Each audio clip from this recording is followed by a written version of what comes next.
que a gente não faz para uma boa entrevista, para uma boa reportagem, por aquele assunto que a gente ama. Tá chovendo, tá? E a Gislene tá aqui, ó. Adoro! Adoro! Que não estava prevista essa chuva toda, né? Enfim, vai ser bom.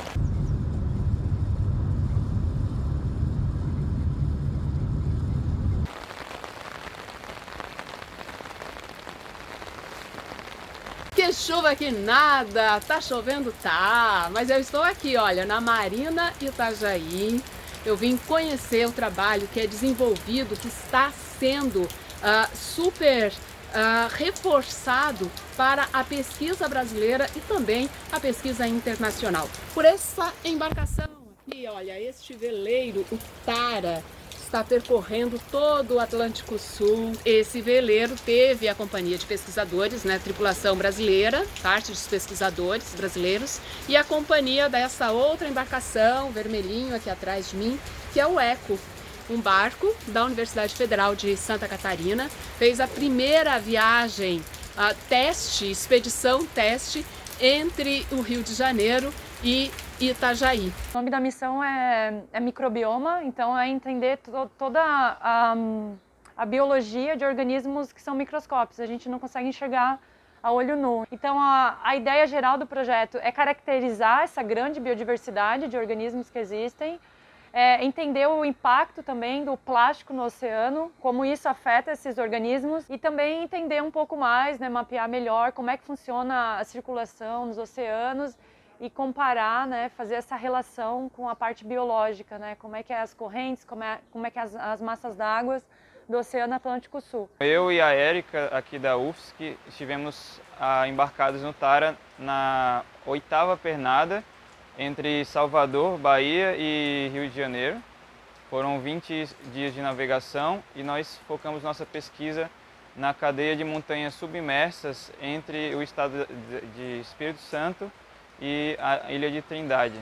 Essa região é uma região que chama de hotspot de biodiversidade, ou seja, tem muitas espécies que só vivem ali, espécies únicas no oceano global, e além disso é uma zona interessante em termos físicos também do Oceano Atlântico Sul. Alguns topos de montanha estão a apenas 20 metros de profundidade e ao redor dessa montanha é 4.000 metros de profundidade.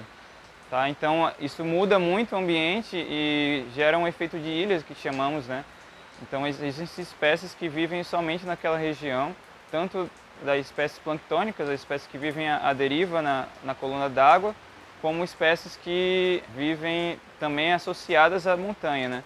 Peixes, corais e assim por diante. Plâncton é todo organismo, é um hábito de vida, é todo organismo que não tem a capacidade de natação como um peixe, uma baleia, um golfinho, né? Pelo seu tamanho reduzido.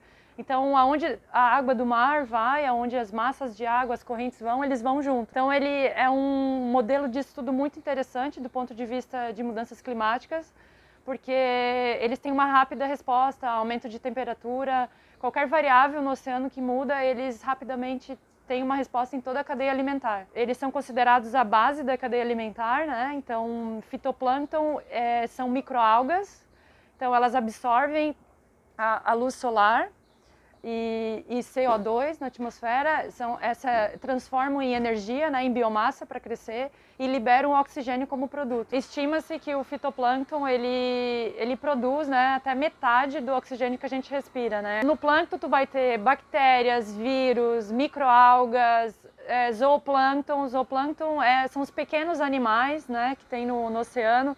Também serve de alimentos, né, como crio, alimento de baleias, mais comum em regiões polares, né, climas frios, mas também faz parte do plâncton. Então o plâncton ele é um coletivo, né, de animais e também de microalgas, por exemplo, que tem esse hábito de vida, né, tem esse tamanho diminuto. Eu tenho particularmente muito interesse na fração do plâncton, que é menorzinha, né, que é protistas, bactérias, que apesar de serem muito pequenos, eles são muito abundantes e desempenham um papel fundamental nos ciclos biogeoquímicos e para a manutenção da vida na Terra. Então eu tenho interesse de entender como eles estão distribuídos, como eles interagem entre eles. Que a gente consegue ver principalmente muitas cadeias de diatomácea, que é um tipo de fitoplâncton. E também, deixa eu ver se eu encontro aqui. Fugiu aqui, ó. Aqui daí é o copépode, é um zooplâncton, então geralmente eles se alimentam de diatomácea, além de servir de alimento para larvas de recursos pesqueiros muito importantes, né? Como camarão, caranguejo, larva de peixe. Larva é todo estágio de vida antes de se tornar um adulto. A gente não teria peixe e não terá peixe se não tem essa forma de vida tão menor. Todos os estágios iniciais, né, de importantes recursos pesqueiros que a gente consome, eles têm um estágio de vida no plâncton. Então, o caranguejo, camarão, o peixe, antes de se tornar um adulto, ele tem um hábito de vida planctônico. Vou tirar aqui para te ver. Essa é a quantidade de amostra. No oceano é mais diluído, né? Aqui no caso a gente passou a rede para concentrar esses organismos, mas facilmente em uma gota de água você tem muitos organismos, assim. A abundância é muito grande. Isso tudo é fitoplâncton, tá vendo? É uma colônia de células que a gente chama, né? Uma célula do lado da outra.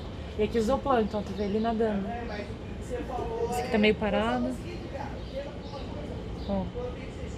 Esse tá fugiu. Eles são bem ativos, assim. A gente se complica se a gente acabar com plâncton no Exatamente, exatamente. Resumindo a história, é isso mesmo. Isso, né? Eles são mínimos, Minúsculo. Porém, eles têm uma importância tem um impacto imensa. Incrível de biodiversidade, eles são considerados, né, não só uma variável biológica, mas agora uma variável climática, né?